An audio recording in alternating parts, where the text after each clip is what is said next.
say I didn't warn you.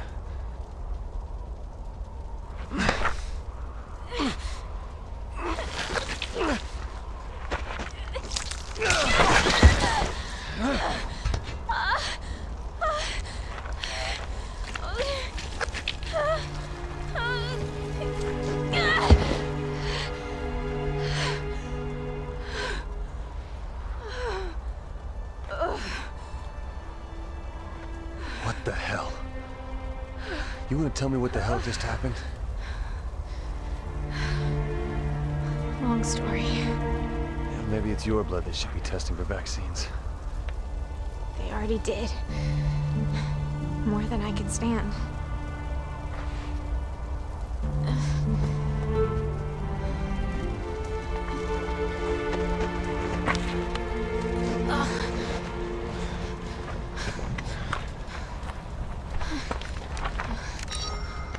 What are you doing? The data's gone. What data? Your data. Your blood analysis, your genome, everything that we need to make a vaccine. No, I mean everything I need to get my 50 million.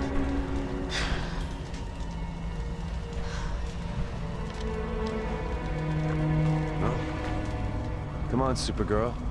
Let's get looking.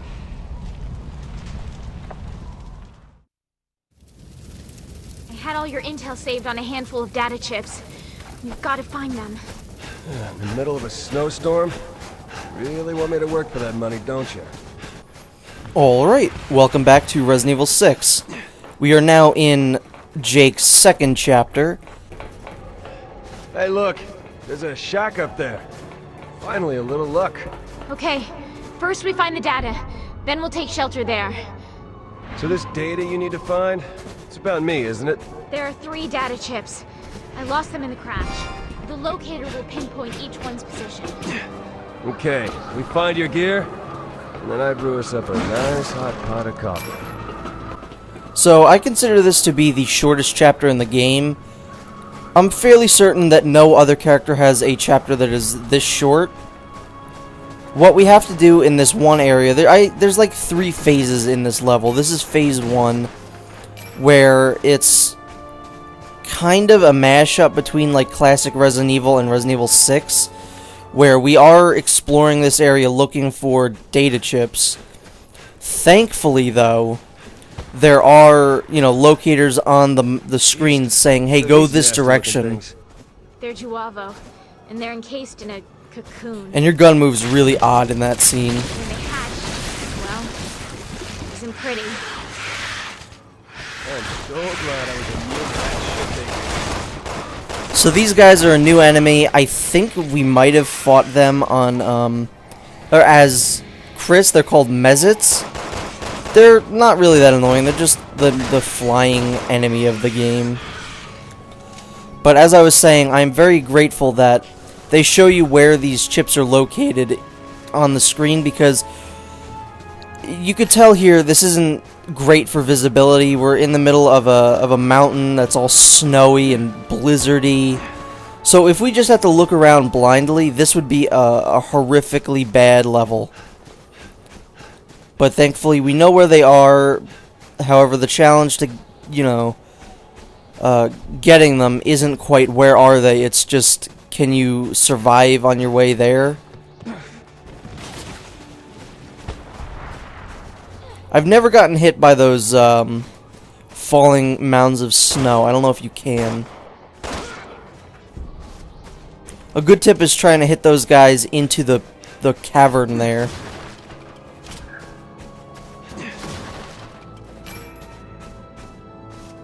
I remember the first time I played this level took me like forever. This whole thing is chock full of data on me, huh?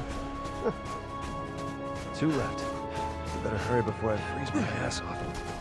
I take it Jake isn't very technologically literate. I don't think he knows a lot of like memory cards and USB cards. He's just like, this little thing contains data? It's like, yes, Jake, it does, and they've been doing that for years. So this is kind of like one big slope upwards. If you get shot or get, like, hit backwards, you will fall backwards on this slope. However, there is something that might help us if we can play our cards right. That sniper guy is really annoying.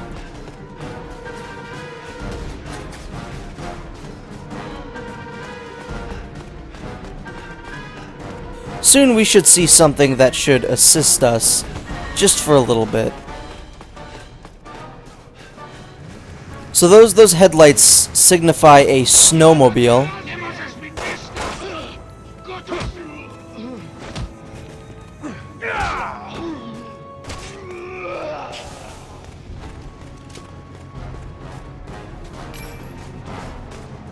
After you kill the guy driving it, we can now take control of it.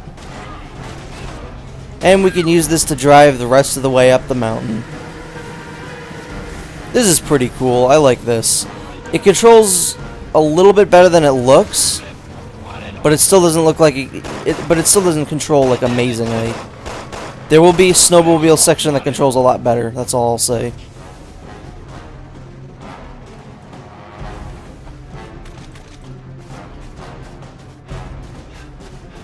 So our next little data chip is right over here. And there's a serpent emblem. That one's fairly easy to see. Found another one. Doesn't look broken. Okay, one more to go. Jake says as he's been incapacitated.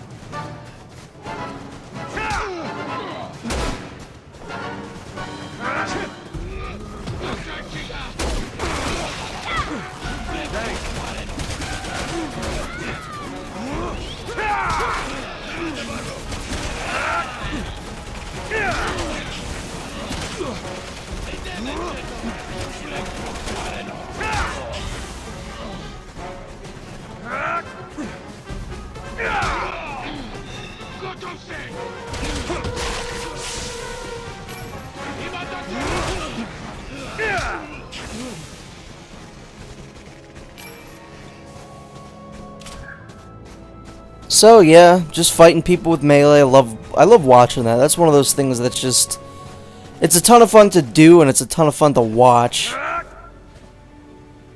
None of those guys are close enough. Just gonna punch the air and walk over to these guys. When you're dealing with a sniper like that, it's always good to duck and weave out of the way.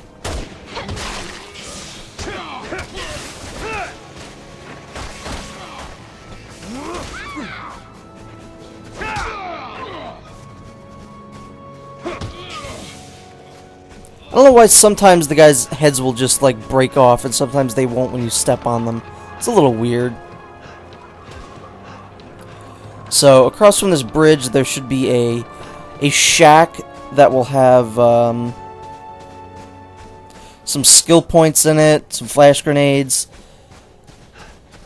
It's not really like that important, but I think it is also on our way to the next data thingy.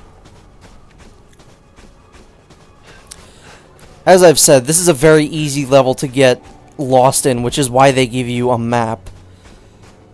This is, I want to say, the only level in the game that they give you a map. And there's another serpent emblem right on top of that radio tower.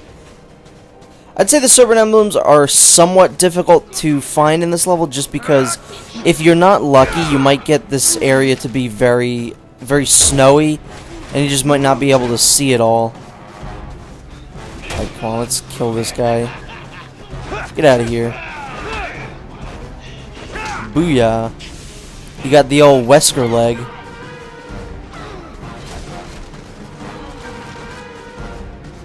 Yeah, I'd say Resident Evil 6 is a very dark game as it is. And this is like one of those levels where it's like, okay, this is a little ridiculous. Here's that shack I was talking about.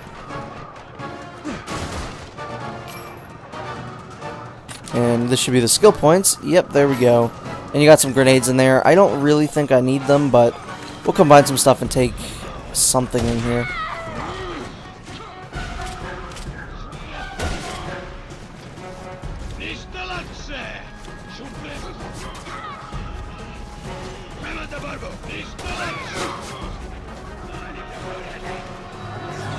And there's the third and final ID card. Ready for the data check? Yeah. Let's get out of this cold. That is a very good idea, Sherry. I would very much like to get out of the cold.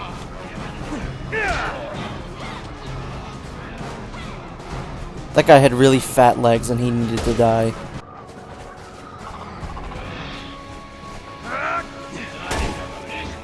A lot of guys in this area.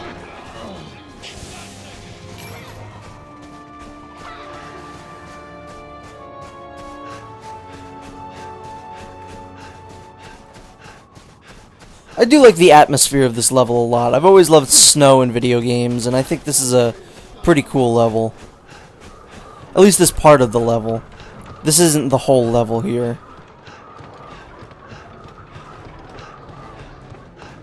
Thankfully, this game does not, like, despawn our snowmobiles, so we can just jump back in it if we encounter it, and hopefully ride that down the mountain. Yep, there we go. There's a second one here. Maybe Sherry can ride it, but I doubt the AI is smart enough to do something like that.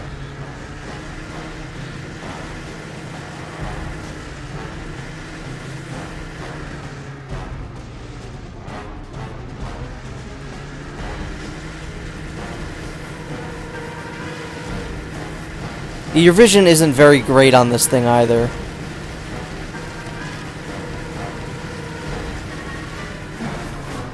Ow.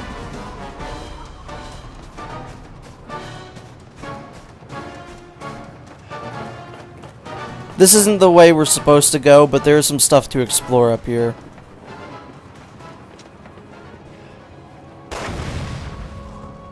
You don't need to do that, but I like to see things blow up. There should just be some items to pick up over here.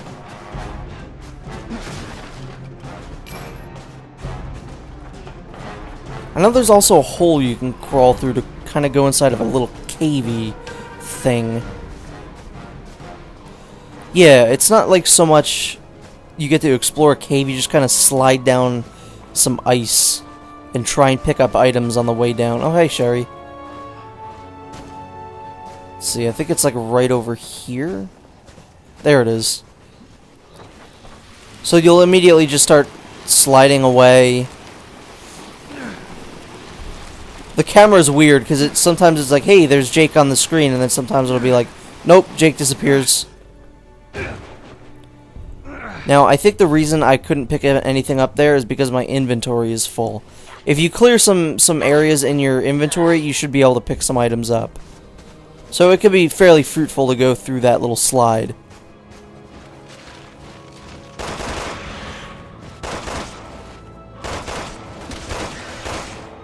There's another Mezit.